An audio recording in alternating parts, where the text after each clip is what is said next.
Do you accept personal responsibility for defeat in North Shropshire last night? Do you acknowledge that that vote against the Conservative Party was because of you?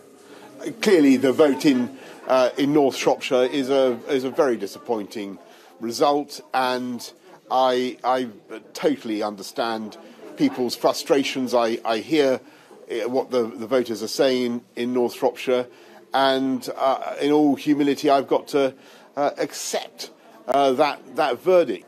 I think viewers would have just heard you not accept personal responsibility and instead deflect with a list of other things your government is doing. So can I try... I don't think that's perfectly so you fair. accept you are to blame? Look, I'm responsible for everything that the government does, and of course I take a personal responsibility. So what things that went wrong under your watch, that are your responsibility, are partly to blame? For instance, do you think the absolutely cavalier approach to lockdown rules by you and your staff in Downing Street played a part in last night's defeat? Look, I think that people are frustrated, and I understand that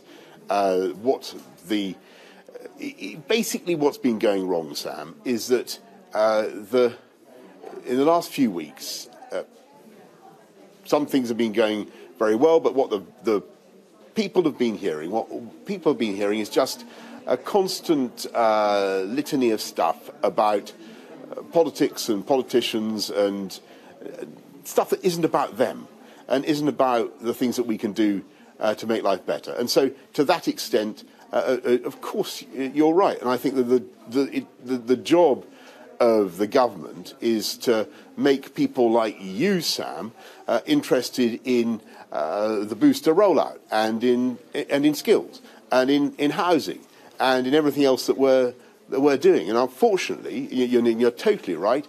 We haven't been able to get the focus on those issues. So, Prime Minister, it sounds to me like you're quite clearly blaming the public for being focused on the wrong thing and the media for reporting the wrong thing. So can I try again and ask a number of things whether or not you think the following are responsible? I think that's very unfair. This is what Tory MPs are saying to us. So forgive me, this is what your colleagues believe. Do you believe that you trying to change the sleaze rules in favour of you and your colleagues, which triggered the by-election, which caused this defeat? Yes. Do you accept hands up responsibility for that? Yeah, I do, because I think it goes back to exactly what I was just saying, Sam, which I think it comes into the overall category of politicians talking about ourselves and those issues and seeming to be focused on those issues at the expense of the things that really matter to people. So what needs to change, given it was your advisers laughing on video about breaking COVID rules? You got a Tory donor to pay for the refurbishment of your flat.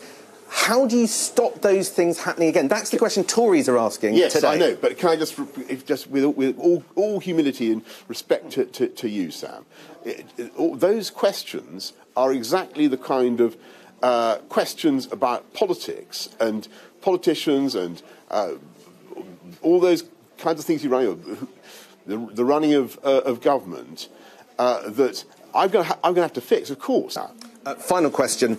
Tory MPs are saying publicly that conversations have begun about your future, whether you should stay in that job.